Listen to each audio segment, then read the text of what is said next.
Bonjour à tous et bienvenue dans cette web démo spéciale Sage 100 V9 et sur la nouvelle réforme de la facture électronique. Je m'adresse à tous les participants. Vous avez la possibilité de poser l'ensemble de vos questions pendant cette web démo dans le chat situé à droite ou éventuellement attendre la fin de la présentation pour poser vos questions-réponses. Sachez qu'il y a 10-15 minutes à la fin de la présentation pour toute question. Donc, je vais laisser la parole à Bruno qui va commencer la web démo. Merci Jessica. Bonjour à tous, merci de participer à cet événement Apogea, événement important qui va traiter de deux sujets d'actualité que vous connaissez certainement. Le premier, la facture électronique qui va occuper nos années à venir et toucher toutes les entreprises françaises.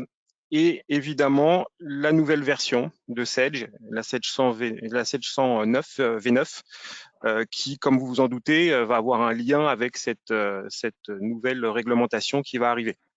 Je me présente, donc je suis Bruno Adler, je suis le responsable du pôle Sage 100 chez Apogea. Et aujourd'hui, je suis accompagné de Thomas Sanglier, qui est consultant avant-vente chez Sage. Bonjour Thomas. Bonjour Bruno, merci de l'invitation. Je t'en prie, c'est avec plaisir. Donc, comme je vous le disais, nous allons aborder deux sujets et on va faire un petit tour sur le sommaire de cette présentation, donc qui va durer grosso modo une petite heure. Le sujet central, donc, c'est la facture électronique. On va refaire un retour et on va vous présenter l'essentiel de la facture électronique dans ce laps de temps relativement court. On va reparler des objectifs, du calendrier qui a été mis en place et qui a été validé donc par le gouvernement. On va reparler des différents acteurs, évidemment. On va aussi vous présenter le vocabulaire qui va avoir son importance parce que c'est pas forcément très parlant comme ça. On va définir ensemble ce qui est acté et validé parce que tout ne l'est pas encore, mais certaines choses le sont et ça va nous permettre de bien comprendre un petit peu vers où on va. Et puis, vous aurez un petit rappel de ce qu'il faut retenir et quel est l'accompagnement que Sage va proposer et qu'Apogea aussi va pouvoir proposer dans le cadre de cette facture électronique.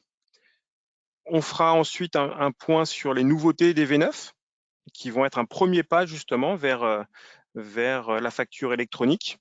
Sage a prévu déjà d'anticiper et de proposer du fonctionnel qui va répondre à cette obligation. Donc, on verra typiquement la partie TVA sur un compte, les nouveautés en GESCOM et en compte à finance, et puis des nouveautés liées à la gamme Sage 100. Et pour finir, comme le disait Jessica, une petite partie de questions-réponses qui permettra d'échanger sur vos éventuelles questions et d'y apporter des réponses le plus claires et le plus précis possible. Voilà pour ce sommaire. Thomas, je te propose de reprendre la main donc et de nous expliquer tout ce que l'on doit savoir sur la facture électronique. J'étais en train de parler, le micro coupé. Je la reprends volontiers, Bruno. Merci. Et donc, comme le disait si bien Bruno, nous allons commencer par la facture électronique. Donc qui va en effet occuper pas mal nos mois à venir pour pouvoir répondre en fait à cette nouvelle réforme de l'État. Alors, on a déjà une partie qui a déjà été faite par rapport à tout ce qui était échange avec les établissements publics via Chorus Pro. Aujourd'hui, on a en fait la deuxième phase de cet échange électronique avec, là pour le coup, tout les échanges de factures vers toutes les entreprises et même plus. Je vous ai mis juste une petite phrase ici en disant que la V9 aujourd'hui et la prochaine version aussi, je vous le dirai tout à l'heure, est vraiment orientée autour en fait de cette nouvelle législation, de cette nouvelle réforme et que on essaye de mettre en place en fait nos solutions pour répondre justement aux besoins de demain et aux obligations de demain. Si on revient déjà donc sur la facture électronique, qu'on reparle un petit peu de qu'est-ce que c'est que cette facture électronique. Donc, c'est une réforme fiscale pour renforcer la prévention de la lutte contre la fraude de la TVA. Le but du jeu, c'est de pouvoir capter en fait tous les flux, savoir exactement ce qui se passe et pour pouvoir avoir en fait toute la TVA directement. Donc là, les contrôles seront facilités. Et on va pouvoir avoir en fait cette vue d'ensemble vraiment de toutes les opérations qui vont être effectuées entre les entreprises, ou en tout cas à partir ou vers les entreprises. Bien sûr, pour la mise en forme de cette réforme, il y aura donc un calendrier qui est mis en place en fonction de la grosseur de l'entreprise, tout simplement, parce que tout le monde ne va pas devoir en fait le faire en même temps. On va faire ça par échelon, je vais vous le montrer juste après. On va utiliser des nouveaux formats d'échange qui ont été validés. Je vous en parlerai, mais aujourd'hui, on échange en format PDF, c'est le format qu'on dit obligatoire. Celui-ci, en fait, il va continuer à être toléré pendant un certain laps de temps, mais par la suite, on sera obligé d'échanger autour des 3 formats obligatoires qui vont être mis en place pour la facture électronique. Je vous donne les noms tout de suite, on en reparlera par la suite. On a un premier format qui est le format FactureX. C'est un format hybride où on va avoir toujours un PDF avec un fichier XML donc structuré qui va être joint directement dans le PDF.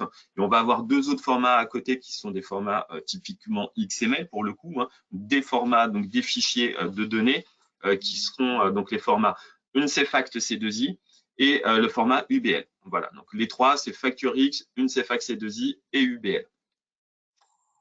Pour la mise en forme en fait et pour l'utilisation de cette facture électronique, il y a des nouveaux circuits obligatoires qui vont être mis en place avec des nouveaux acteurs. On fera la démonstration des différents acteurs. Et puis, il y a 2 types de flux principaux qui vont être utilisés pour cette facture électronique. Le premier, c'est le e-invoicing. C'est tout ce qui va être flux standard société à société ou société à gouvernement, donc B2B ou B2J. Comme aujourd'hui, en fait, vous le faites, par exemple, par rapport à Chorus Pro, si toutefois vous échangez avec les établissements publics, là, vous allez devoir le faire aussi vers les autres entreprises. Attention, ce e-invoicing ne prend pas en compte tout ce qui va être échange vers des particuliers ou l'échange à l'international. Pour ça, on a donc le deuxième flux qui s'appelle le e-reporting, donc qui utilise tout ce qui est à l'international, donc vers les sociétés à l'international, tout ce qui va être vers les clients particuliers, mais aussi tout ce qui va concerner les encaissements avec prestation de services. Donc là, par rapport à ça, on est directement sur ce nouveau flux, donc le e-reporting. Donc si je reviens, je vous disais, on a des objectifs aujourd'hui par rapport à cette réforme, c'est diminuer le temps, le coût de traitement des factures. Bien sûr, du fait que on va tout faire de façon numérique, ça va prendre beaucoup moins de temps et puis il y aura plus de stockage, en tout cas d'armoire, de gestion de courrier, etc. Là, ça va être le plus simple possible. Ça va, bien sûr, pour l'État, et c'est un petit peu le but premier et principal de l'État, c'est de renforcer la prévention, la lutte contre la fraude de la TVA. On va capter tous les flux, je vous disais. Et puis, ça va permettre aussi d'améliorer la connaissance de la conjoncture économique par des remontées d'informations au fil de l'eau. C'est tout simplement du fait qu'on va avoir toutes les informations, qu'on va capter tous les flux de toutes les factures, ça va permettre de savoir par activité, par zone géographique, par différents critères, de savoir exactement l'état des sociétés, de la conjoncture et de savoir exactement où on en est. Donc, le calendrier qui va être mis en place pour cette réforme, je vous disais, c'est en fonction de la typologie d'entreprise. On va avoir les grandes entreprises, les ETI, les TPE, PME. C'est un peu ce qu'on avait connu au niveau de la paye. Il fut un temps quand on avait mis en place la DSN. Là, c'est la même chose. On répartit en fonction des tailles d'entreprise. On va d'abord aller sur les grosses entreprises, donc les grandes entreprises. Et la première date qu'on va devoir marquer et se souvenir, ça va être juillet 2024. Juillet 2024, tout le monde, et là pour le coup, ça va être tout le monde, va devoir pouvoir faire de la réception des factures électroniques, être en capacité de faire de la réception. Alors, je vous expliquerai tout à l'heure que ça peut être fait simplement, mais là, tout le monde va devoir être en capacité de faire de la réception. Pourquoi? Parce que les grandes entreprises, elles, vont être obligées de faire de l'émission de leurs factures. Donc, juillet 2024, tout le monde en réception, uniquement les grandes entreprises en émission. L'obligation, hein, je parle en émission. Après, ce sera janvier 2025, c'est les ETI qui vont devoir faire de l'émission. Et puis, dernière date, janvier 2026, là, ce sera pour tout le monde, donc les TPE, PME aussi vont rentrer dans le lot. C'est important qu'on ait cette date. Donc là, c'est les dates butoirs obligatoires. Elles ont déjà été validées, ces dates-là. Elles avaient été repoussées. Là, elles ont été revalidées en fait l'été dernier. Maintenant, une PME qui est prête, qui s'est équipée, qui veut faire de l'émission avant janvier 2026 pourra bien sûr le faire. On ne va pas dire ah non, toi tu commences qu'à partir de janvier 2026. Donc c'est essentiel hein, aujourd'hui de se dire d'avoir la réflexion dès maintenant, de savoir comment on va pouvoir répondre, comment on peut s'équiper. Puis si on est équipé, qu'on veut faire la facture directe, on peut le faire bien sûr avant la date butoir, il n'y a aucun problème. Oui, et ça, évidemment, étant donné que tout le monde sera obligé de recevoir dès le 1er juillet 2024, on va pouvoir émettre aussi un peu c'est le principe. Hein. Aujourd'hui, une fois qu'on aura la réception, il n'y a qu'un pas vers l'émission. Donc, si on commence à s'équiper, et on va voir que Sage, en fait, fait évoluer ses solutions pour pouvoir répondre déjà à la réception, mais aussi à l'émission. Une fois que vous avez les solutions Sage, que vous avez fait les mises à jour, vous pourrez partir en fait exactement quand vous aurez envie. Donc, maintenant, je vous ai expliqué un petit peu l'environnement, les objectifs, le calendrier. Je reviens un petit peu sur ce qui est acté. Acté, validé, c'est tout simplement les différents acteurs qu'on va utiliser. Aujourd'hui, il y a un acteur que vous connaissez, c'est le portail public. Vous le connaissez sous le nom de Chorus Pro. Ce portail, en fait, il va changer. Ce sera plus Chorus Pro, ce sera le portail public de facturation, donc avec la belle abréviation PPF. Et ce portail, donc, ça pourrait être la plateforme d'échange en fait que vous pourrez choisir ou que les autres entreprises pourront choisir. Ce qu'il faut se souvenir que là, on est sur le portail public, donc on est sur un portail qui est gratuit. On pourra donc choisir ce portail comme plateforme d'échange. Ça concentrera en fait donc les flux à destination donc de l'administration fiscale, hein, puisque à chaque fois qu'on va faire des factures, il faudra faire une déclaration à l'administration justement pour capter la TVA, c'est ce que je vous expliquais tout à l'heure. Et donc au niveau de ce portail, comme on a sur Chorus Pro aujourd'hui, il y aura en fait un annuaire centralisé où on aura justement toutes les entreprises en fait qui seront à l'intérieur avec les différents chemins que les entreprises auront décidé pour pouvoir justement faire ces échanges. Au niveau de ce portail public de facturation, les trois formats que je vous ai parlé tout à l'heure sont les trois formats qui seront acceptés et uniquement les formats acceptés. Donc là, on aura l'UBL, le FactureX et puis le NCFact C2I que je vous disais tout à l'heure. Le portail public de facturation pourra proposer donc l'archivage des factures, c'est-à-dire l'archivage légal des factures pendant 10 ans. Cela dit, il le proposera uniquement si vous choisissez en fait le portail public de facturation comme la plateforme émettrice de vos factures. Alors, je vous expliquerai tout à l'heure par rapport à des schémas en fonction des différents acteurs. On peut choisir le PPF comme acteur principal. Après, on pourra choisir aussi d'autres acteurs. Là, pour le coup, en fait, si on choisit de passer directement avec le PPF, on pourra avoir cette conservation en fait directement sur le portail. Et puis, le dépôt manuel des factures en PDF 5, je vous disais tout à l'heure, le PDF sera toléré pendant une phase transitoire, le temps que tout le monde puisse vraiment être équipé. On va conserver ça. Donc, je crois qu'il parlait aujourd'hui de conserver encore pendant 6 mois après la possibilité de déposer ces PDF. Information importante à avoir en tête, c'est que par rapport au portail public de facturation, aujourd'hui, ils sont en train de redévelopper en fait un nouveau portail, donc en parallèle de Chorus Pro. Hein, donc Chorus Pro fonctionne toujours et ils étaient en train de voir, mais par rapport au flux, il semblerait qu'ils aient plutôt décidé de créer une nouvelle plateforme. Ce qu'il faut savoir, c'est que les premiers essais, les premiers tests de transmission qui pourront être faits avec ce PPF sont prévus pour janvier 2024. Pourquoi je reprécise ça? Parce qu'aujourd'hui, je suis sûr que certains d'entre vous ont dû être démarchés par rapport à telle ou telle entreprise qui dit c'est bon, facture électronique, venez chez nous, on a la solution, on sait faire, on répond à la facture électronique, etc. Aujourd'hui, personne ne peut dire je sais faire de la facture électronique, tout simplement parce que la réforme est en cours en fait de réflexion encore. Quand je vous dis c'est en cours de réflexion, c'est pour tout ce qui va être échange technique. Et puis là, j'étais en train de vous dire que les premiers tests ne pourront se faire qu'en janvier 2024, ce qui veut dire qu'aujourd'hui, quelqu'un qui dit je sais faire, bah, c'est pas possible à partir du moment où on n'a pas pu tester. Il n'a pas On testé, peut exactement. dire, voilà, ouais, on peut dire comme le dit Apogea, comme nous, Sage, éditeur, on le dit, c'est que on sera prêt à temps, qu'aujourd'hui, on est en train de faire évoluer nos solutions, qu'on est en train d'étudier pour répondre en fait à la facture électronique, aux obligations, mais on ne peut pas dire c'est bon, je sais faire. Aujourd'hui, on sait faire par rapport en fait aux différents avancées qu'il y a eu au niveau technique ou autre, mais on ne peut pas faire encore de tests, donc on ne peut pas être catégorique là-dessus. Donc voilà, c'est juste là que je veux vraiment en fait, pardon, je veux vraiment vous porter votre attention parce que je sais qu'il y en a pas mal qui démarchent aujourd'hui pour dire c'est bon, venez chez nous, etc., qui profitent en fait de ce petit passage un petit peu d'effroi que tout le monde peut avoir sur aïe aïe aïe, comment on va faire parce qu'il va falloir qu'on fasse plein de changements, etc. Je vous rassure, les éditeurs sont là, nous Sage, on est en train d'étudier, donc il n'y a pas de souci, ça va venir au fur et à mesure, mais pour le moment, personne ne peut dire c'est bon, j'y suis. Allez, je ferme cette parenthèse, mais c'était important que je vous le dise.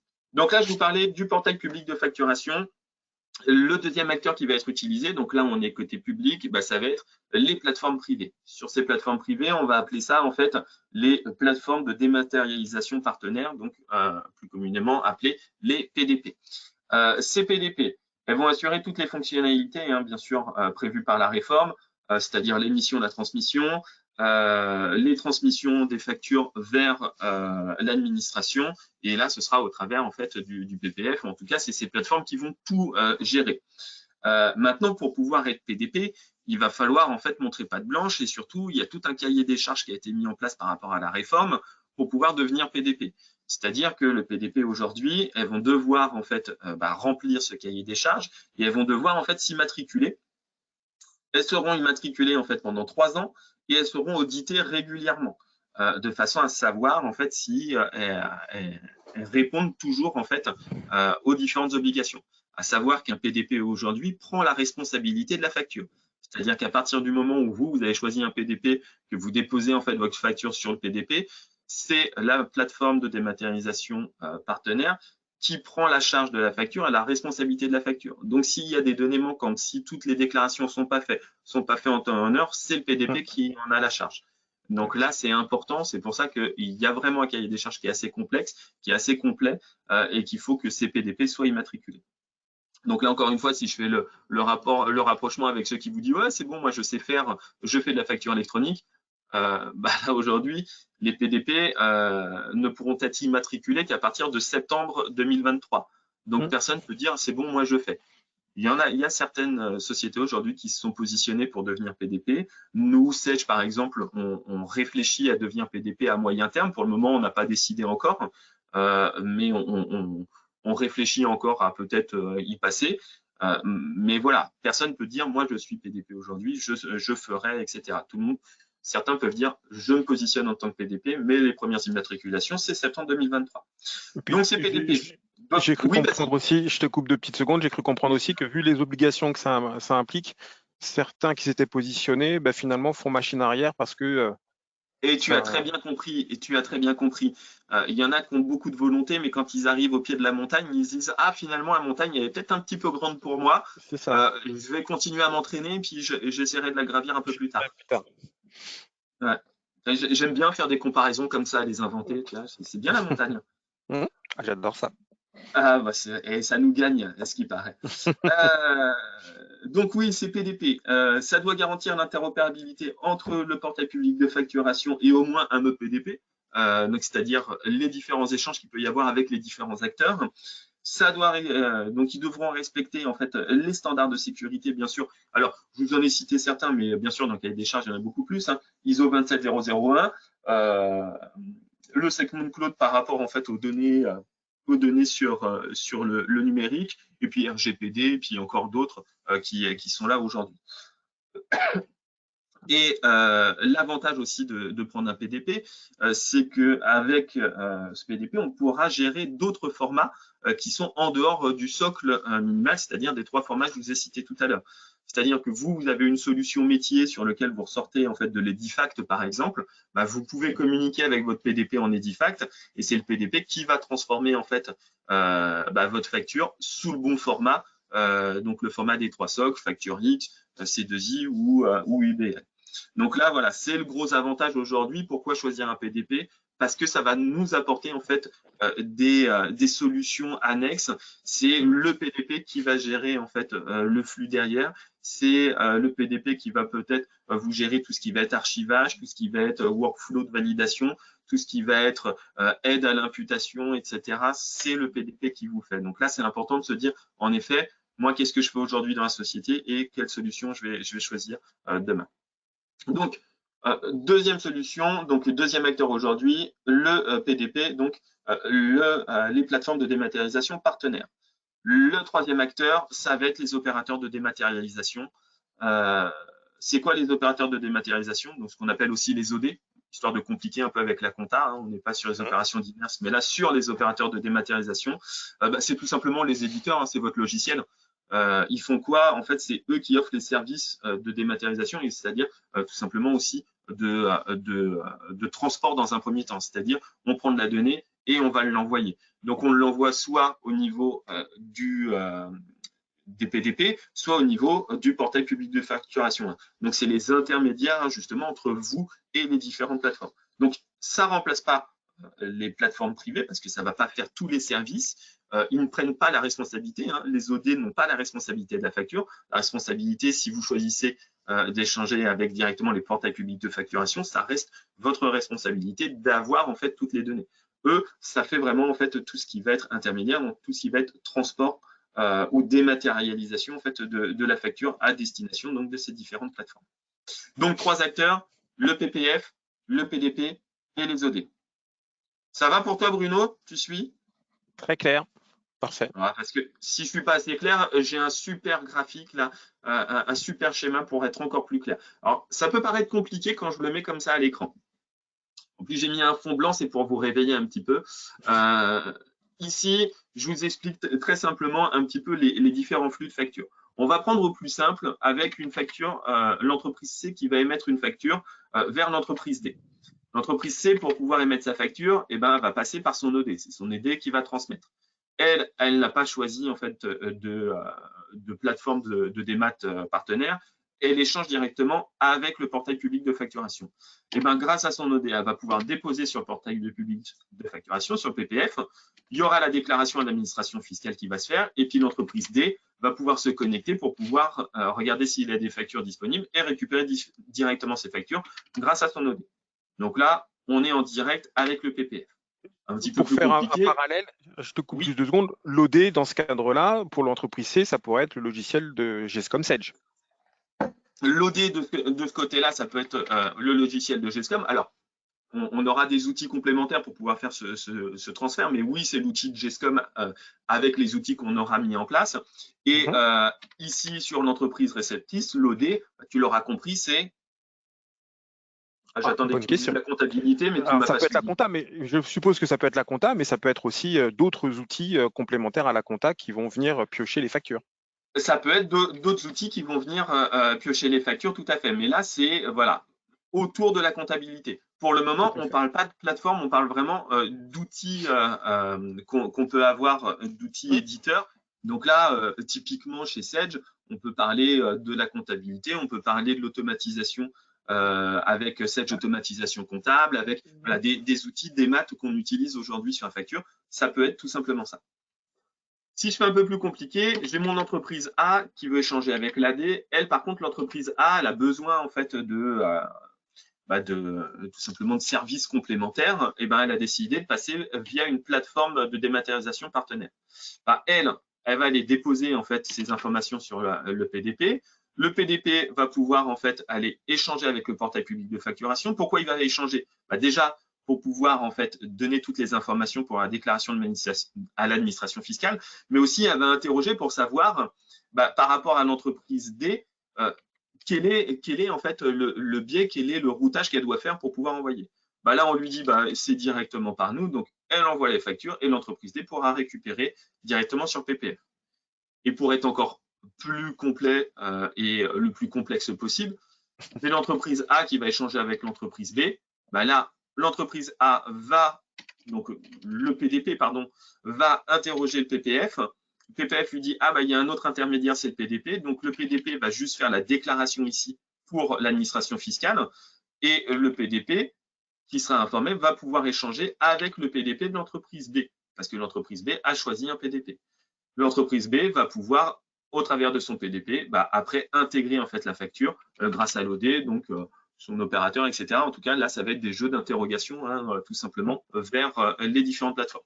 Alors, je vous dis des jeux d'interrogation sur la réception. Bien sûr, ça, c'est des choses qu'on va essayer d'automatiser pour pouvoir récupérer. Il n'y a aucun souci. J'ai quelqu'un qui me dit la flèche vers l'entreprise D est-elle dans le bon sens? Ouais, c'était ce que j'étais en train d'expliquer. On est sur de l'interrogation, c'est-à-dire qu'aujourd'hui, c'est pas le portail public qui va aller en fait déverser directement vers les entreprises. C'est vraiment les entreprises qui vont aller interroger en fait leurs différentes plateformes pour voir s'il y a des factures. Et c'est ce que j'étais en train de dire. Sur cette interrogation, aujourd'hui, sur le papier, on dit que voilà, c'est de l'interrogation qui doit se faire. Bien sûr, on va mettre en place des outils de façon à ce que ça se fasse en automatique, que ce soit des jeux de synchronisation et qu'on puisse les récupérer. Le principe, c'est de vous aider un maximum, bien sûr, dans votre quotidien. Voilà, donc ça, c'est les différents circuits qu'on peut avoir aujourd'hui. Donc là, on est pour le moment sur du e-invoicing, c'est-à-dire des échanges société à société. Je veux juste vous faire un petit zoom sur le deuxième type de flux qu'on peut avoir, le e-reporting. Le e-reporting, là, c'est quand on va avoir en fait des échanges vers des sociétés à l'international, donc que ce soit des factures envoyées ou reçues hors importation de biens, que ce soit aussi donc des envois donc de sociétés vers les clients. Donc par exemple, on a tout ce qui est facture client, mais tout ce qui va être Z de caisse, transactions hors facture, etc. Donc tout ça, il faudra aussi en fait avoir un flux pour faire la déclaration TVA.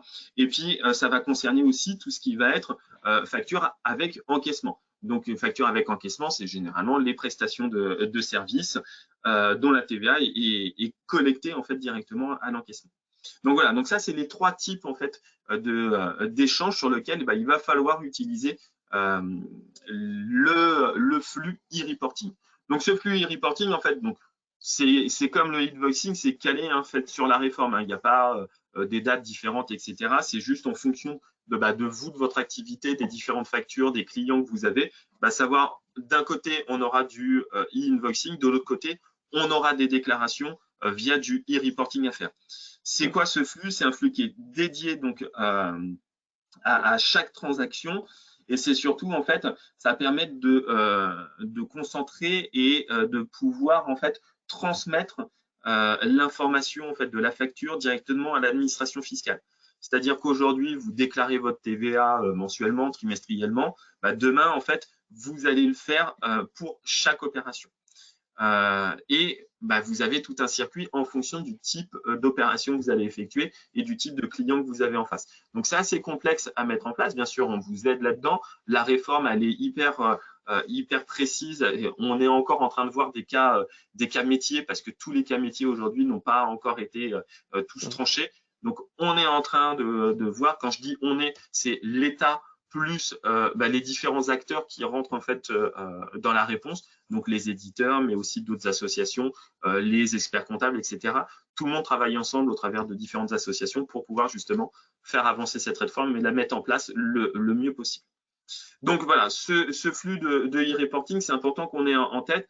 Si je vous mets ça par rapport à des schémas un petit peu, si je reprends, par exemple, j'ai mon vendeur RevSoft qui fait de la vente vers un particulier. Lui, il va tout simplement envoyer sa facture au particulier, mais en parallèle, il devra aller en fait faire une déclaration au PPF de façon à pouvoir déclarer tout simplement sa TVA sur l'administration fiscale. J'ai un vendeur PartnerSoft qui, lui, en fait, fait de la vente à l'international. S'il fait de la vente à l'international, c'est de la même façon, il va envoyer sa facture. Par contre, lui, il a décidé en plus de passer par un PDP, bah, c'est son PDP qui va savoir que c'est une vente internationale et qui va pouvoir les faire la déclaration directement.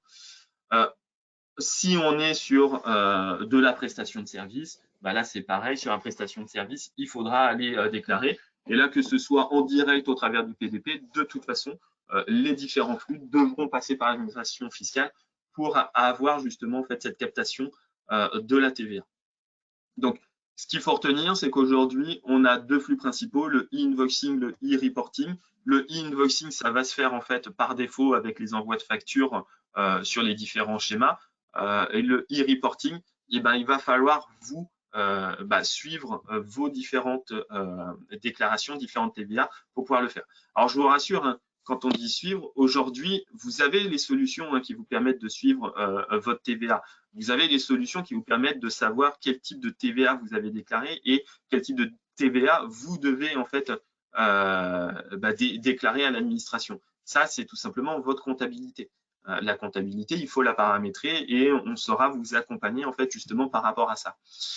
Sur tout ce qui va être déclaration, aujourd'hui, on a avancé encore en fait dans la réforme et on sait en fonction en fait du régime fiscal des entreprises comment on doit faire en fait les différentes déclarations et les transmissions.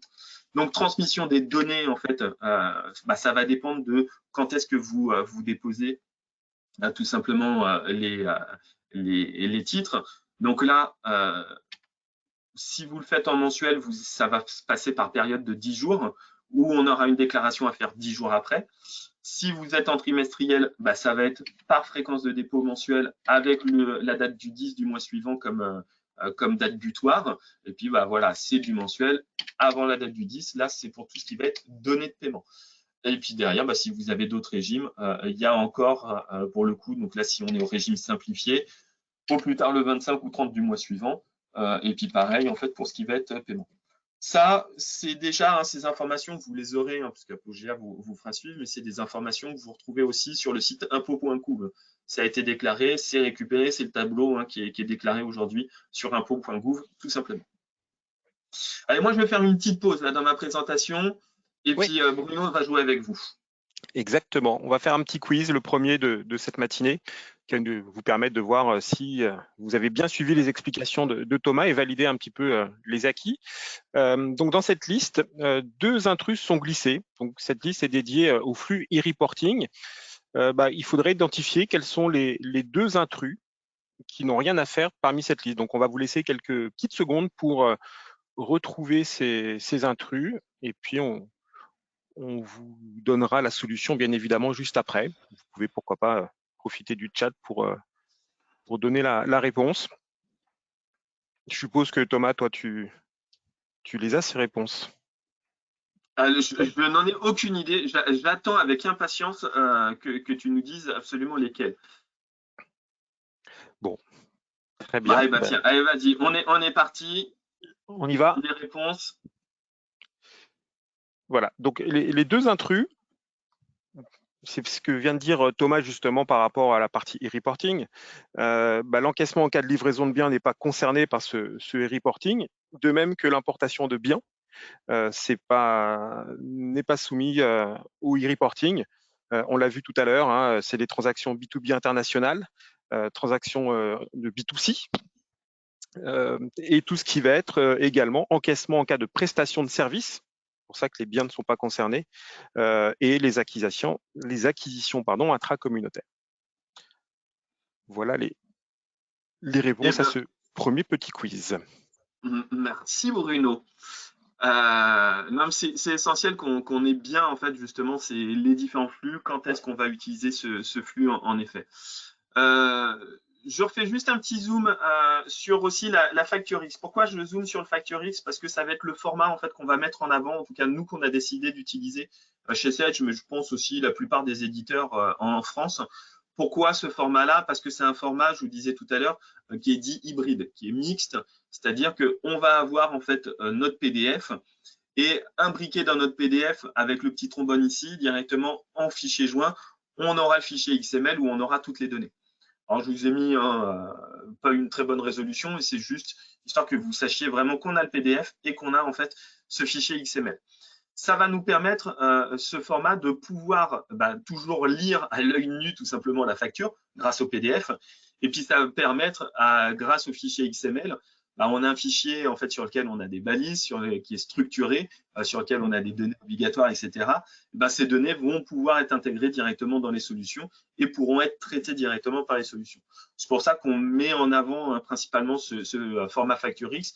C'est un format qui n'est pas naissant, hein, qui existe déjà depuis plusieurs années, qui est un format standard, donc franco-allemand. Donc, si vous voulez aller voir, vous pouvez, hein, vous retrouvez de la documentation. En tout cas, nous, on va utiliser ce FactureX, et puis on vous le montrera avec Bruno. C'est quelque chose qu'on a mis en place déjà directement en fait dans notre gestion commerciale avec la V9, cette émission. On reconnaîtra en fait les PDF qui sont en FactureX parce que nous, dès que ça sort de chez nous, on appose en fait le petit logo FXE en fait directement dessus.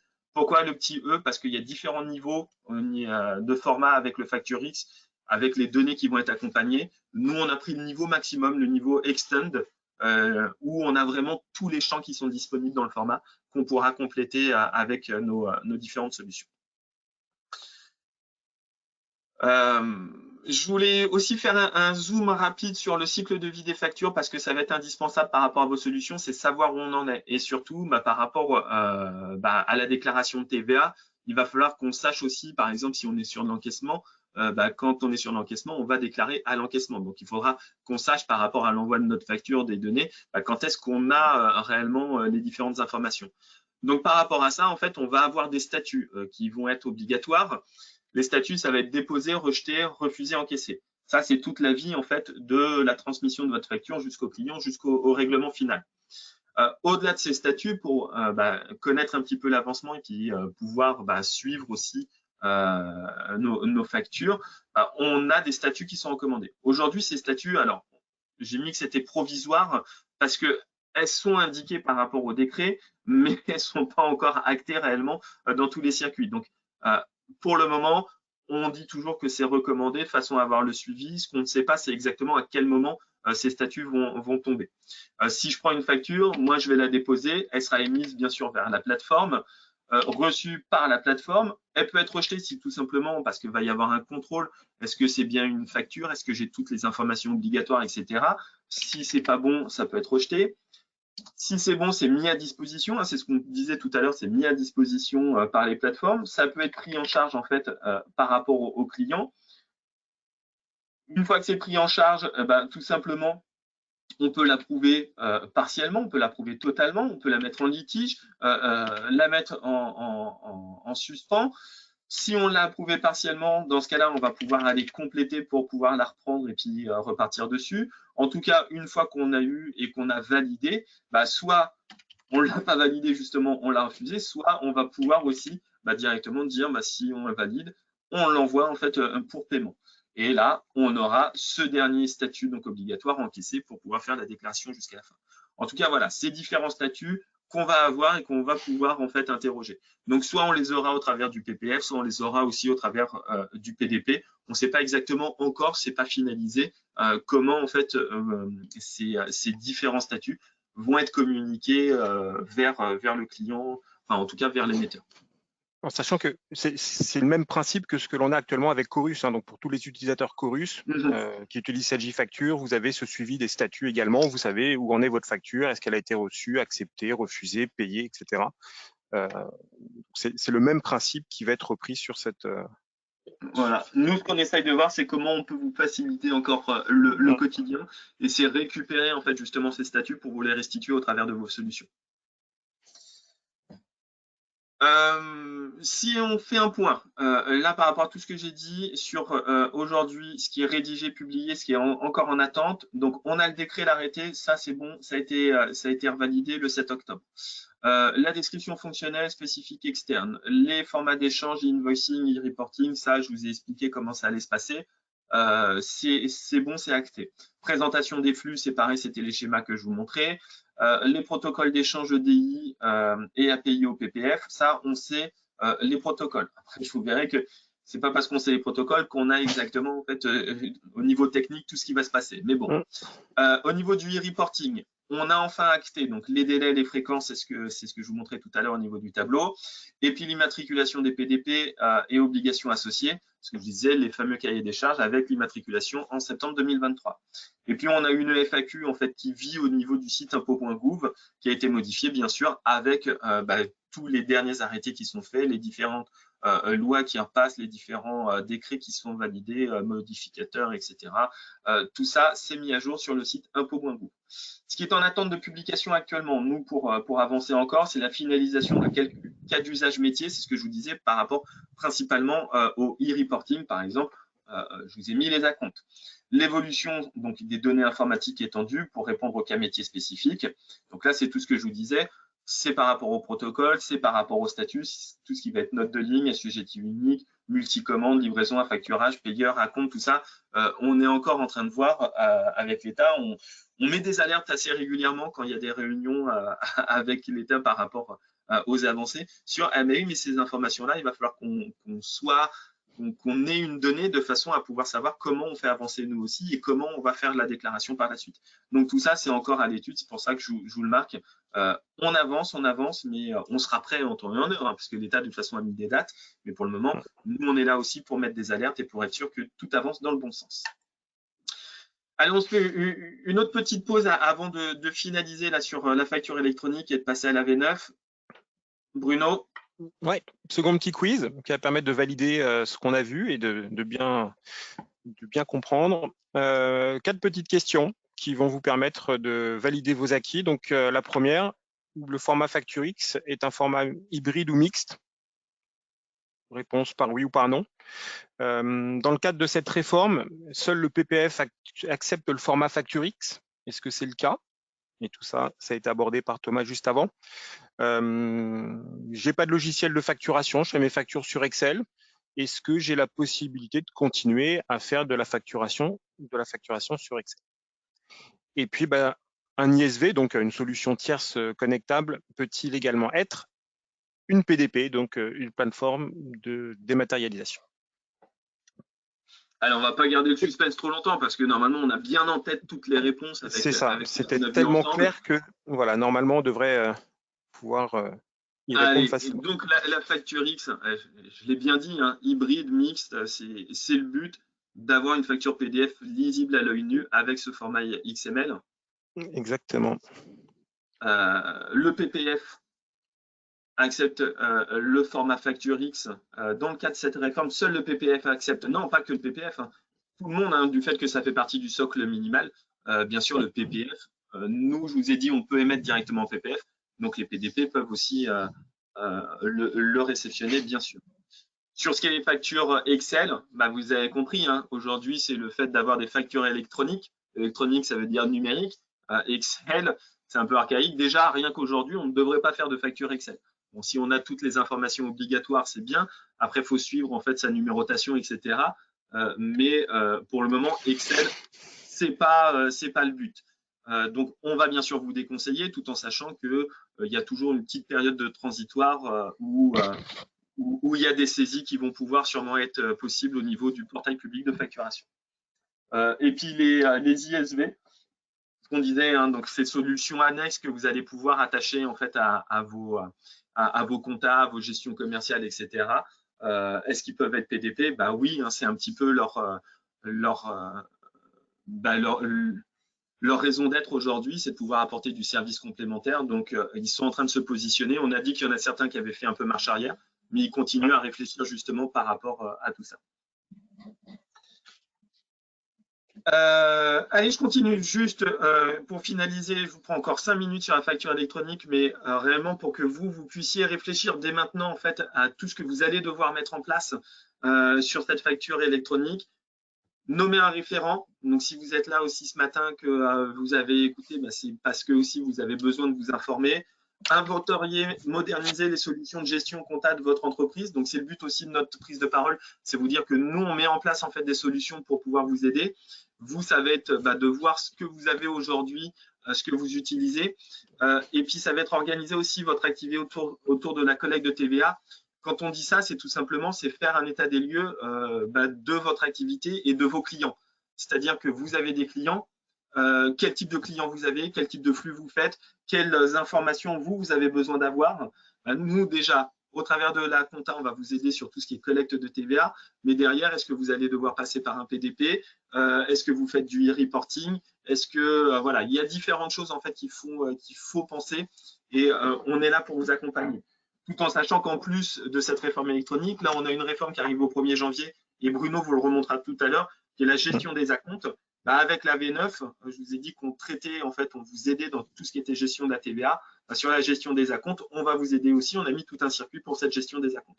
Donc, c'est essentiel, en fait, de pouvoir se poser, de se dire, OK, comment je suis équipé? Qu'est-ce que je fais? Quels sont mes clients? Et comment je vais faire mes échanges demain? Est-ce que je vais passer uniquement via le portail public de facturation, ce qui est possible?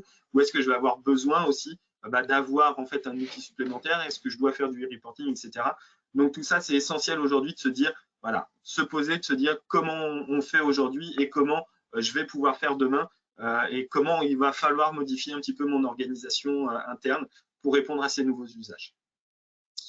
Donc ça, c'est sur votre organisation. Après, sur votre SI, bien sûr, il faudra veiller à la formation en fait, des différents collaborateurs, connaître les différentes publications, donc c'est ce que je vous disais sur le site des impôts, actualiser les informations de vos fiches tiers. Aujourd'hui, pour reconnaître les tiers, etc., le principe, ça va être le SIRET, mais aussi certainement l'adresse, le numéro de TVA intracommunautaire. En fait, les informations, il va falloir au fur et à mesure essayer de mettre à jour toutes vos fiches parce que on sait que tout n'est pas forcément le plus complet possible et il va y avoir des obligations demain pour pouvoir reconnaître. Le numéro SIRET, ça fait partie déjà des premiers, mais sûrement pour affiner les adresses, etc. Donc ça, il faudra au fur et à mesure essayer de voir, mais il y aura un accompagnement aussi d'Apogea, de SEC, pour pouvoir mettre à jour en fait toutes ces données.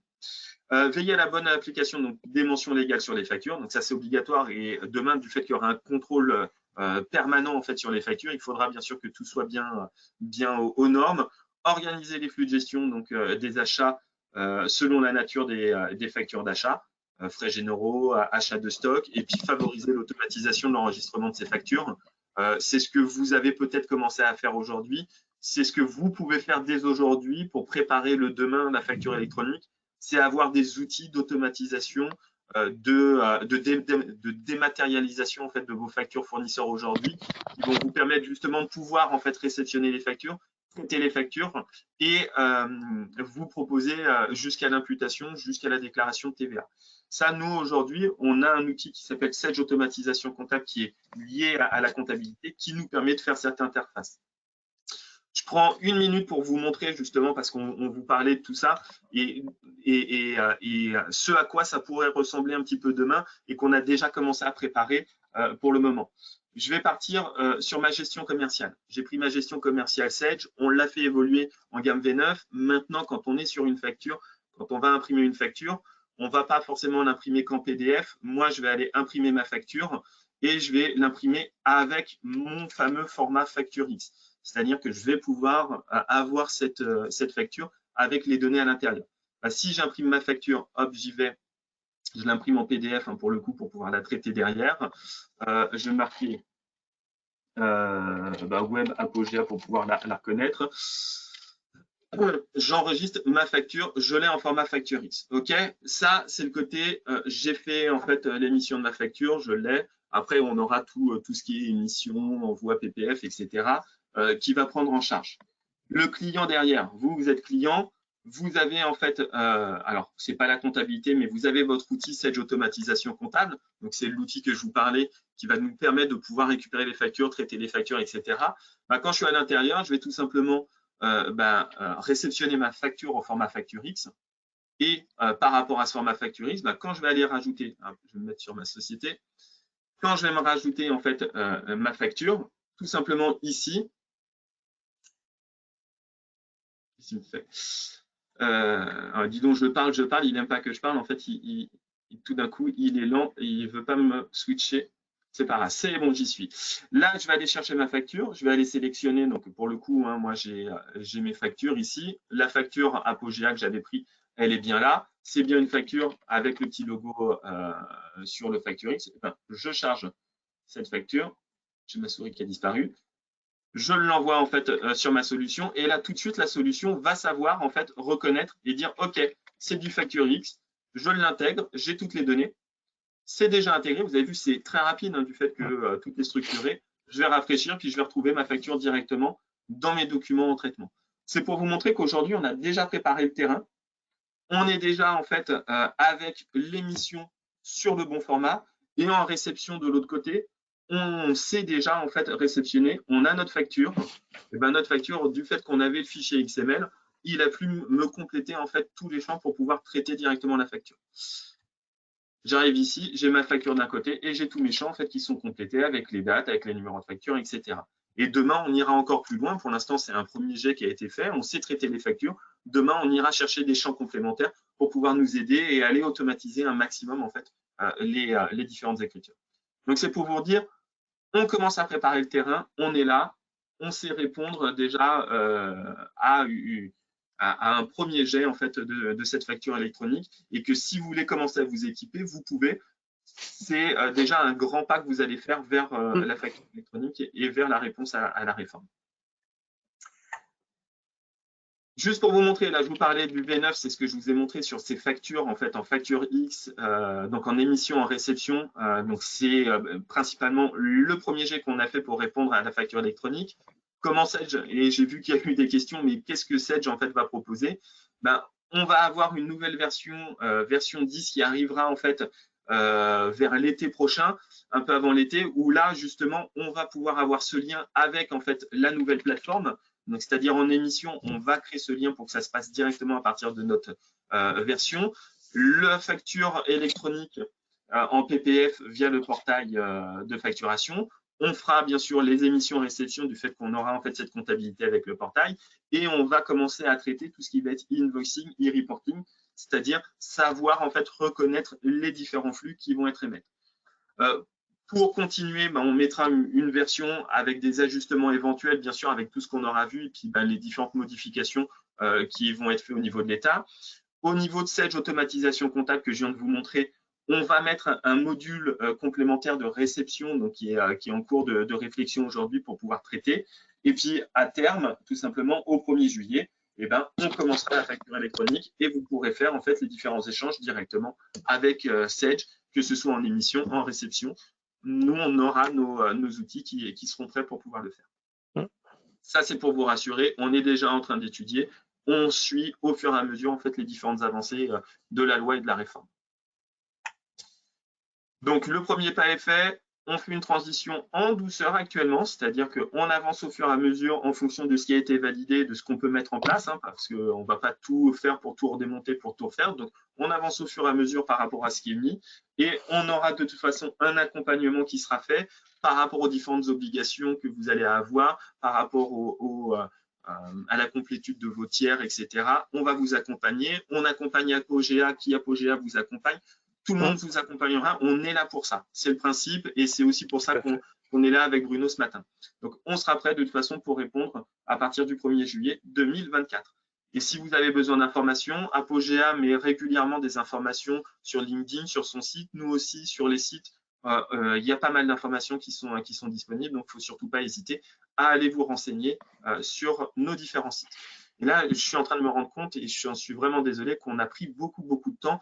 Et on va passer sur les nouveautés de la V9 pour vous montrer en fait quelques écrans. C'était du temps nécessaire, ouais. Je vais reprendre la main sur la partie nouveauté, mais c'était important de prendre le temps de bien expliquer toute cette réforme et les conséquences que ça va avoir. Donc, on va parler évidemment des nouveautés. Donc, il y a des nouveautés V9 en lien avec la législation, mais pas que. On va le voir tout de suite. Le premier point important, et Thomas en parlait tout à l'heure, c'est la notion de TVA sur les acomptes. Où actuellement, si on fait un petit rappel, la TVA sur les livraisons de biens est exigible chez le fournisseur au moment de la réalisation de l'opération. Ça va changer à compter du 1er janvier 2023, donc c'est dans très peu de temps. À présent, en cas de versement d'un acompte, la TVA sera exigible au moment de l'encaissement de cet acompte. Et ça, c'est dans le cadre d'une réglementation européenne. Bon, dont l'article est ici. Donc, cette règle s'appliquera aux acomptes encaissés à compter de 2023. Ce qui signifie qu'au niveau des logiciels, il va y avoir des modifications de paramétrage. Si on se base déjà sur la partie gestion commerciale, il va falloir que vous activiez dans l'outil la partie facture d'acompte, donc facture d'acompte qui est arrivée dans les versions précédentes. Donc, ce sera une obligation pour que vous puissiez gérer ça de manière automatique, et ça va permettre d'éclater le montant de l'acompte qui actuellement, quand vous le saisissiez, c'était un montant en TTC. Là, maintenant, il y aura la possibilité de l'éclater TTC, TVA et le hors-taxe. Comment ça va se matérialiser dans la GESCOM? Je vais saisir un bon de commande en 2023, vu que la réglementation prend date au 1er janvier 2023. Je saisis un acompte qui va me générer une facture d'acompte de manière automatique avec les nouvelles versions. Je valide cet acompte, je comptabilise cet acompte, ce qui aura comme conséquence de générer dans ma comptabilité mon règlement dans mon journal de banque. Ce règlement, je le retrouve ici avec ma ligne d'acompte qui a été générée de manière automatique à partir de ma gestion commerciale. Mais qu'est-ce qui apparaît par rapport à cet acompte et cette nouvelle réglementation? Un nouveau type de ligne a été généré, une ligne de type acompte qui va se renseigner de manière automatique à partir de la gestion commerciale. Ça aura pour conséquence au niveau de la comptabilité, lorsque je vais faire ma déclaration de TVA, de reprendre le montant de cet acompte et le montant de la TVA qui en découle directement sur ma déclaration de TVA. Derrière, ma commande va être transformée en facture, selon les process que vous connaissez. La facture établie le mois suivant. Je vais également comptabiliser ces documents dans mon logiciel de compta. Cette fois, ça va me générer mon écriture de vente avec le découpage, la partie à compte qui a été versée, puis le solde de la facture, les différentes échéances, la TVA et le hors-taxe. Ce qui se passe, c'est que je vais récupérer les deux informations, donc les informations liées à la TVA sur ma facture, mais aussi je vais déduire le montant qui a déjà été déclaré, qui correspond à l'acompte qui a été versé. Donc ce fonctionnement se fera de manière automatique et dans la comptabilité, vous avez le paramétrage de la date d'application de cette nouvelle réglementation au sujet de l'exigibilité de la TVA sur acompte.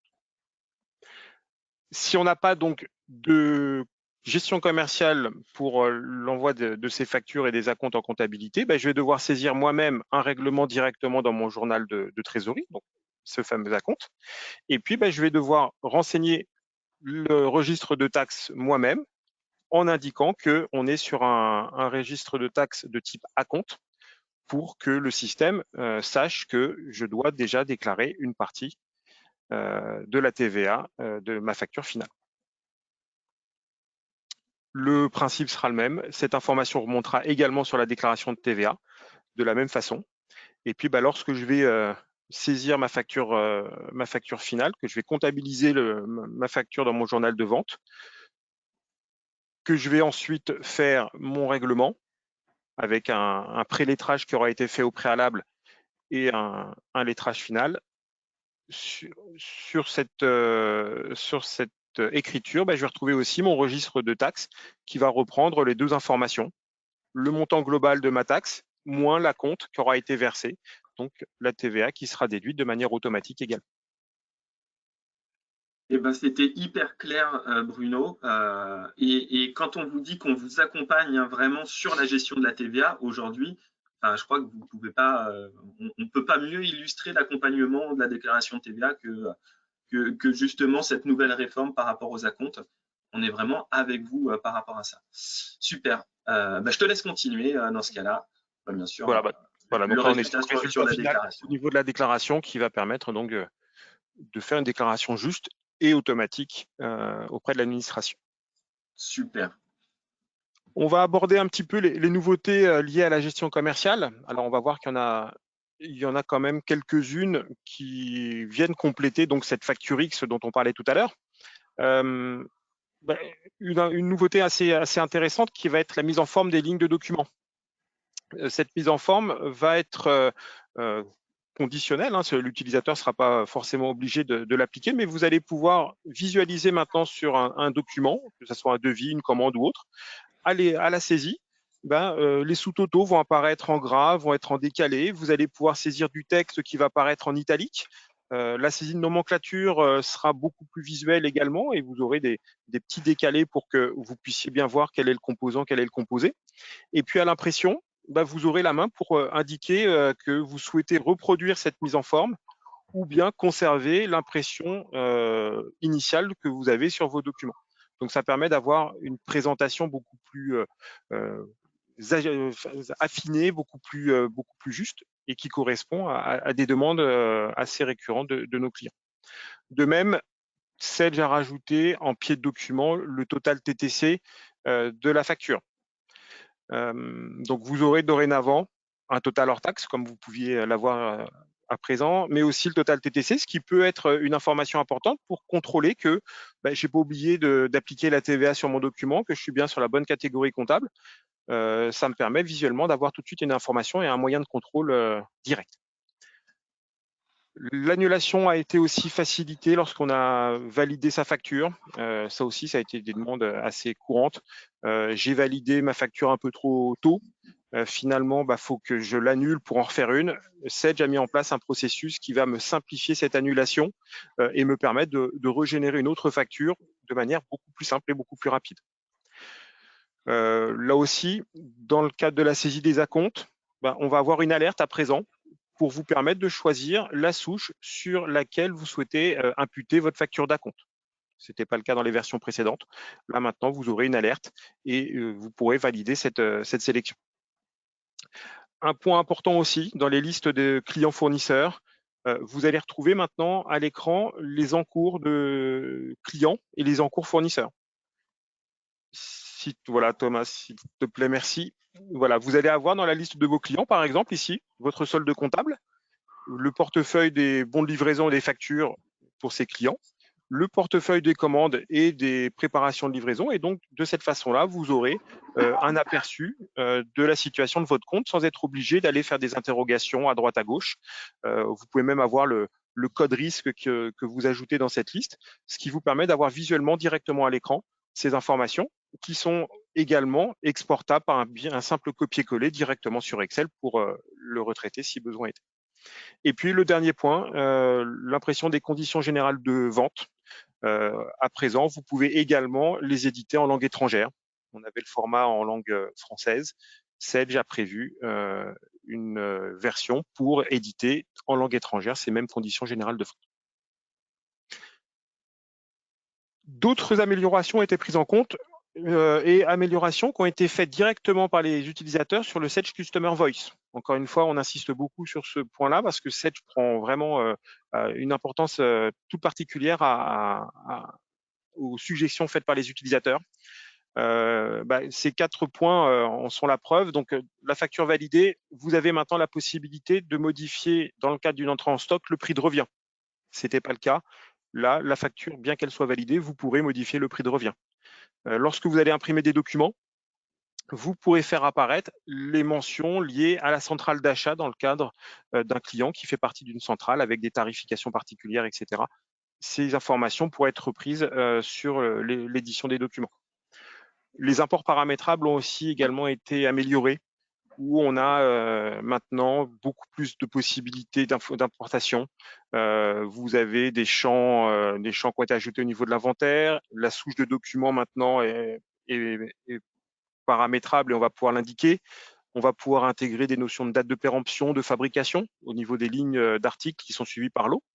La gestion multi-adresse, donc on a vu ça dans les versions précédentes. Maintenant, celle vous permet de gérer des adresses de facturation, de livraison, et on a la possibilité de les intégrer en masse sans aucun souci.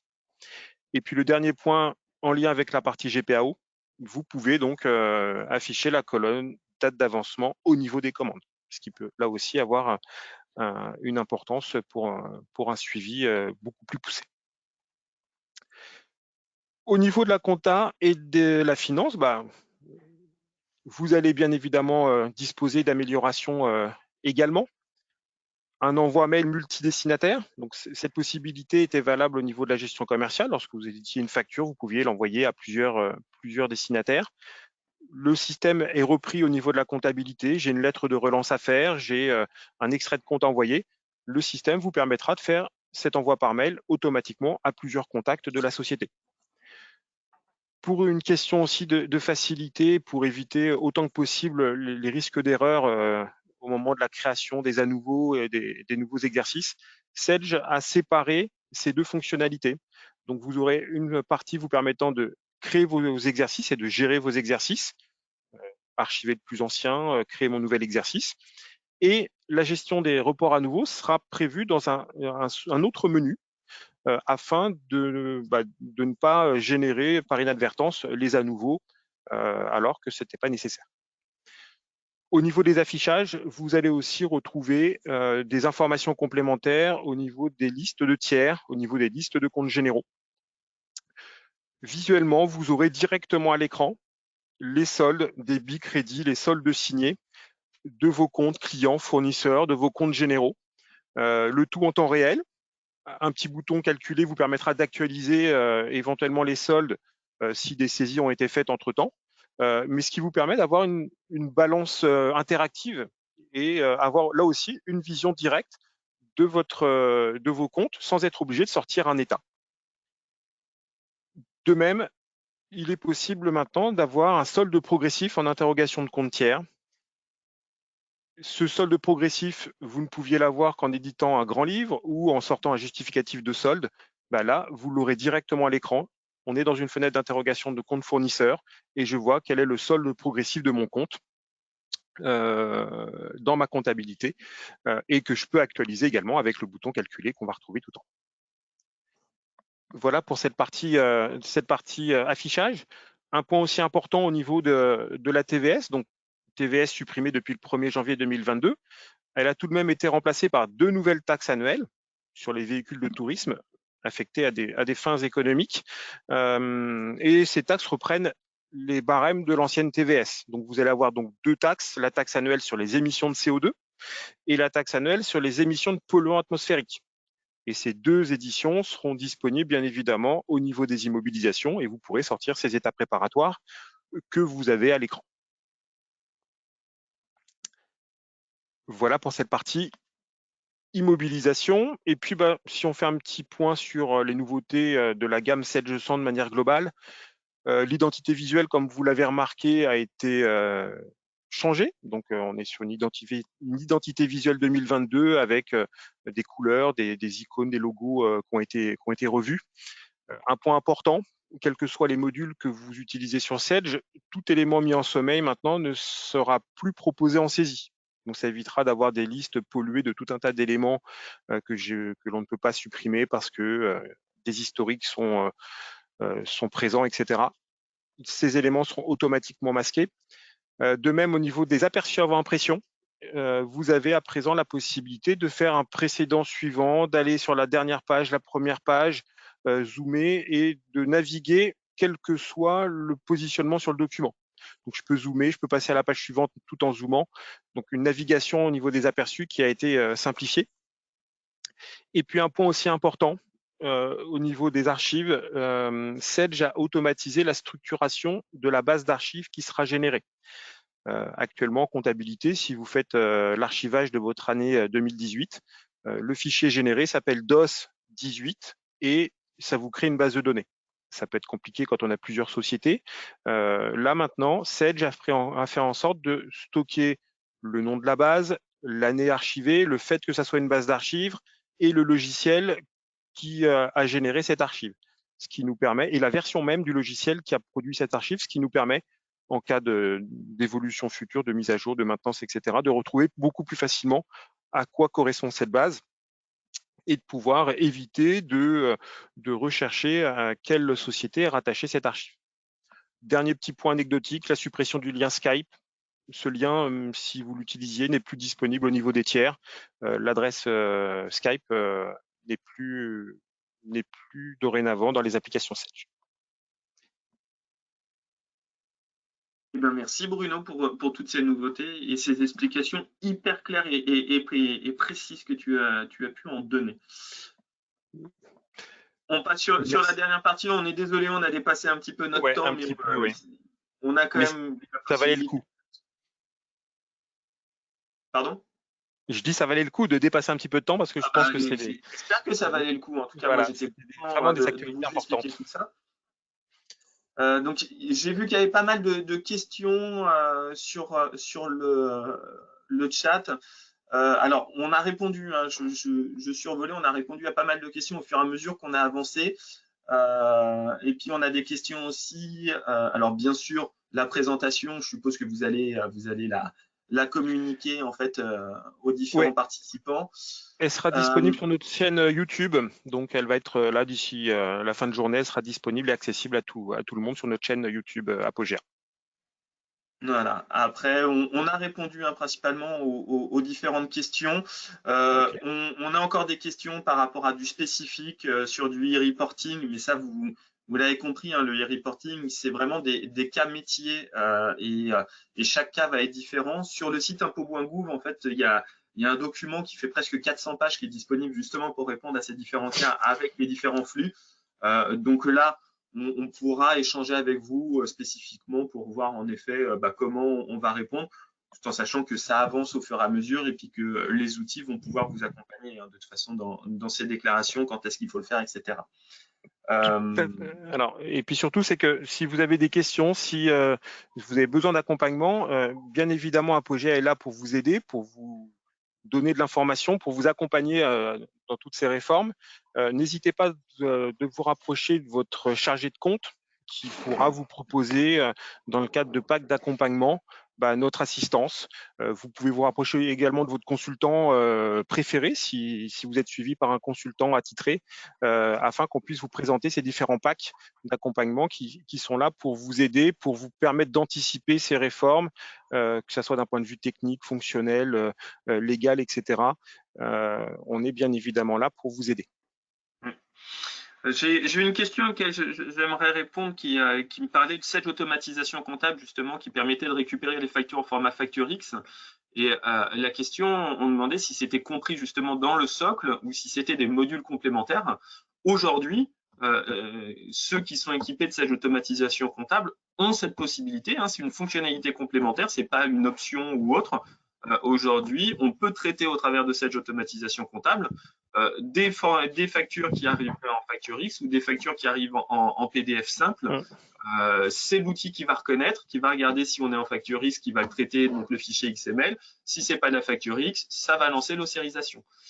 Demain, vous n'allez pas switcher, hein, vous n'allez pas dire, allez, moi, du jour au lendemain, je passe que sur du facture X. Parce qu'il y a toujours des factures qui vont être émises en format PDF, parce qu'on va être en fait entre deux dates, etc. Donc, l'outil va savoir en fait traiter les différents formats et c'est reconnaître en automatique. Donc, dès aujourd'hui, on peut le faire et ça fait partie en fait des fonctionnalités de base de l'outil. Exactement. Alors, j'ai des questions. Pouvez-vous, donc le lien, oui. Après, ouais, c'est des questions très, très spécifiques sur le e-reporting où c'est plus de la réponse en direct. On m'a interrogé sur 7G1000 aussi. Donc là, ce matin, on était plutôt spécialisé 7G100. Donc, on fait la réponse. On a orienté nos réponses autour de 7G100. Mais bien sûr, les différentes gammes Sedge vont répondre à la facture électronique et on est en train de réfléchir, nous, en interne, sur une réponse par rapport aux différents produits et aux différentes gammes que nous commercialisons. Il n'y a aucun souci. Une question intéressante, quid de Sedge e-facture? Sedge e-facture, pour ceux qui ne connaissent pas, c'est ce qui nous permettait aujourd'hui de dématérialiser les factures clients. C'est-à-dire qu'à partir de la gestion commerciale, générer en format numérique, signer les factures, les envoyer au travers d'un flux numérique, faire tout le suivi et les envoyer aux clients. Ça, c'est ce qu'on fera demain, en fait, à minima via le PPF. Donc, le Sedge e-facture, en fait, on le supprimera à terme et c'est pas la solution qui sera qui est sélectionnée pour répondre à la facture électronique. Donc, si vous l'avez aujourd'hui, vous pouvez continuer avec cette J-facture à émettre vos factures. Ça vous fait gagner du temps, ça vous fait gagner en argent aussi. Mais demain, du fait que ce sera intégré directement avec notre V10, le Sage e-facture n'aura plus lieu d'être. Va disparaître, oui. Le format PDF est toléré jusqu'à quand? Alors, j'ai envie de vous dire, dans un premier temps, jusqu'aux dates indiquées, mais de ce que j'ai pu lire, il y a une tolérance de 6 mois après, en fait, donc janvier 2026, encore une tolérance de 6 mois, donc jusqu'à l'été 2026 actuellement, de ce qui était communiqué, mais il faudra éviter un maximum.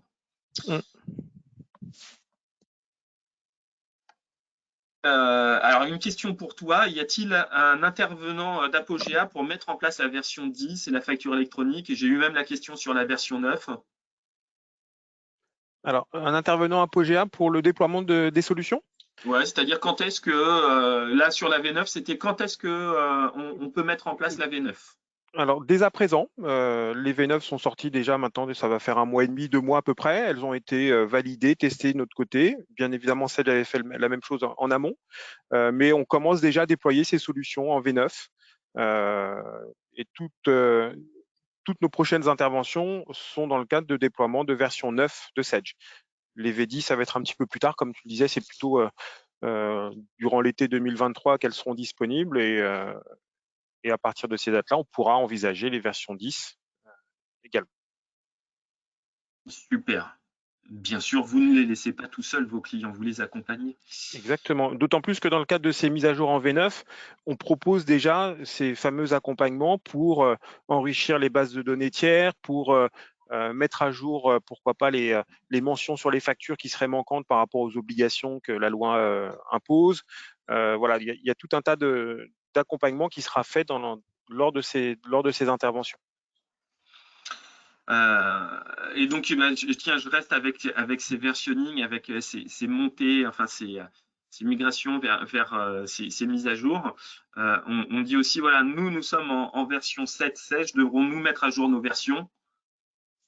Bah, le principe, hein, Oui. c'est ça, c'est qu'on vous a dit, c'est avec les dernières versions qu'on va pouvoir répondre et qu'on met du fonctionnel complémentaire. Donc, en effet, à un moment donné, il faudra sûrement voir, après, en fonction de votre activité, de vos besoins, pour ces montées en gamme, hein, tout à fait. Il y aura une évolution nécessaire, effectivement. Alors, quand, ça sera à vous de voir quelle est la période la plus propice, mais il y aura de toute façon une évolution à prévoir sur les dernières versions pour que vous puissiez bénéficier de ce que l'on a présenté, effectivement. Allez, je vais répondre encore à une ou deux questions. J'avais une question, voilà, c'était comment faire pour l'envoi dématérialisé lorsqu'il faut rajouter des bons de livraison émargés. Aujourd'hui, quand vous envoyez votre facture avec le bon de livraison émargé, ou en tout cas quand vous traitez, il y a cette possibilité, enfin, dans la facture électronique, il y aura cette possibilité d'avoir des fichiers joints. Où on pourra les envoyer. Alors techniquement, on est en train justement de questionner comment on va traiter le flux et autres, mais on pourra joindre des fichiers avec les factures. C'est ce qui est déjà le cas aujourd'hui sur du e-facture, par exemple, quand on envoie. Ce sera le cas demain aussi. Et je peux le préciser, c'est que sur la V9, donc on a la facture X qui est générée, qui va être avec en pièce jointe le fameux fichier XML qui décrit la facture de manière structurée. Mais tout document lié à cette facture PDF va être inséré également en pièce jointe. Donc c'est déjà prévu sur les V9. On peut associer des documents liés. Donc vous êtes dans votre document, dans votre facture, vous allez lier l'EBL qui aura été émargé, et au moment de l'impression de la facture au format PDF et XML associé, la pièce jointe sera reprise automatiquement. Super. Et donc, alors je suis en train de regarder. J'ai un quid des notes de frais sur les déclarations de TVA. C'est ce que je vous disais, c'est les quelques cas métiers où en fait aujourd'hui c'est du e-reporting qui va devoir être fait. Maintenant, à quel niveau il faudra les faire, c'est des questions encore sur lequel en fait il y a eu des avancées, mais tout n'est pas finalisé. Sage nous obligera son PDP. Une question, tiens, Sage nous obligera son PDP, pourrons-nous choisir ce que nous voulons? Alors, il y a une obligation de personne, c'est-à-dire qu'aujourd'hui, c'est vraiment vous qui allez regarder en fonction des besoins et en fonction des obligations que vous avez par rapport à votre métier, par rapport à vos données. C'est vous qui allez choisir. c'est ce qu'on disait sur les PDP. Les PDP auront l'obligation de l'interopérabilité avec les différentes solutions. L'interopérabilité, c'est-à-dire le dialogue entre le logiciel de la société, que ce soit le logiciel commerce, compta, prod ou quoi que ce soit, et entre les différentes plateformes. Donc, vous pouvez bien sûr choisir le PDP que vous voulez. Et si vous avez besoin d'avoir plusieurs PDP, vous avez la possibilité de souscrire à plusieurs PDP. Ça, c'est vous, en fonction de vos besoins, en fonction des obligations métiers et autres que vous pouvez avoir, vous avez la possibilité d'avoir 1, 2, 3 PDP. Alors, bien sûr, ça vous coûtera à chaque fois, mais vous avez la possibilité d'avoir en fait les PDP de votre choix. Alors, bien sûr, nous, on vous mettra en avant des PDP qui seront sûrement sélectionnés par nos soins et qui apportent justement un plus fonctionnel. Mais c'est vous qui avez le choix, bien sûr. Il n'y a aucune obligation et aucun éditeur aujourd'hui ne peut vous obliger, en fait, par rapport à la loi telle qu'elle est faite, un PDP en particulier. Et les applications, hein, Thomas, tu me confirmes, les applications Sage seront connectables directement avec le PPF. Ah ben bien sûr, et c'est même le principe, hein, tout à fait. Donc on n'est pas obligé de passer par un PDP non plus. Si on utilise du Sage, on peut échanger directement avec l'administration sans avoir besoin de PDP en plus. Et de la façon dont c'est prévu, si vous êtes en échange B2B ou B2J aujourd'hui principalement, ça fera grandement en fait le métier, le taf, et vous aurez en fait, vous serez déjà bien avantagé dans votre quotidien par rapport au traitement de vos factures. Tout à fait. Alors, j'ai vraiment beaucoup de questions, mais je reprends, j'essaye juste de finaliser parce qu'il est 25 et qu'il va falloir quand même mettre fin à cette présentation. Il va falloir qu'on rende l'antenne. Ouais. Est-ce que le changement de version 29, alors ça, c'est vous, bah tiens, la dernière question, elle est pour toi. Et c'est toi, et c'était par rapport aux migrations que tu avais tout à l'heure. Est-ce que le changement de version en V9 est compris dans les contrats de maintenance où il faudra payer une prestation?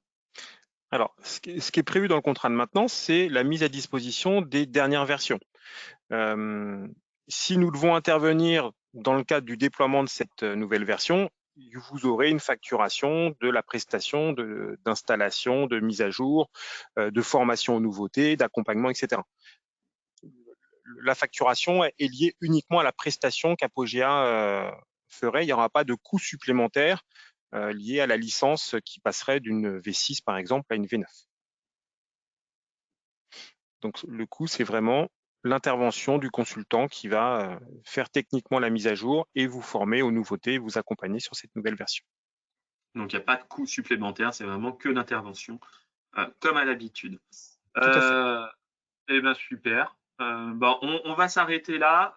Il y a quelques questions, je te laisserai peut-être voir en effet pour répondre peut-être directement par rapport aux clients. Et puis je vais passer sur le dernier slide pour vous dire merci. Merci à tous de votre participation active aujourd'hui. Merci Bruno pour l'invitation. Mais je t'en prie, merci à toi d'avoir participé à cet événement. Ça me fait toujours plaisir. Et nous aussi. Donc et puis moi, je vous souhaite bonne continuation à tous, bonne réflexion pour la mise en place de cette réforme, en partenariat bien sûr avec Apogea, qui saura vous guider, et puis avec nous par rapport à nos différentes solutions. Exactement. N'hésitez pas à revenir vers nous, vers votre chargé de compte, vos consultants. On sera là pour vous accompagner, vous aider, vous expliquer ce dont vous avez besoin. Voilà. Merci à beaucoup. Thomas et merci à Bruno du coup pour cette web démo. Je tiens à rappeler à tous les participants que le replay sera disponible d'ici la fin de journée sur notre chaîne YouTube Apogea. Et n'hésitez pas également à revenir vers votre consultant Apogea si vous avez d'autres questions. Merci Jessica. Merci, bonne journée à tous. Merci, à bientôt. Bonne continuation.